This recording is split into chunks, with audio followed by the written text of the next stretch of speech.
镜头来看在地消息，自从方面口地气象署发布大雨特报，今日早起代替内力到富港这段，因为雨水淹过轨道双向停驶，这边活中岛的时阵，积水就渐渐消退，火车恢复通行。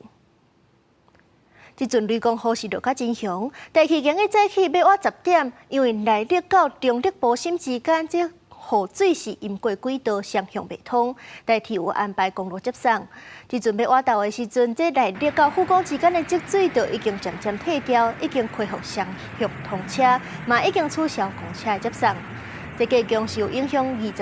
23班，大约是5200旅客。另外，这桃园的冰镇是有滚落大积水，这环南地下道双向有封锁线未通。气象署是针对北部、基隆、北海岸、台中、南投山区发大雨特报，提醒观众朋友都要注意，但雷公甲积水的情形，山区嘛要注意土石放落来。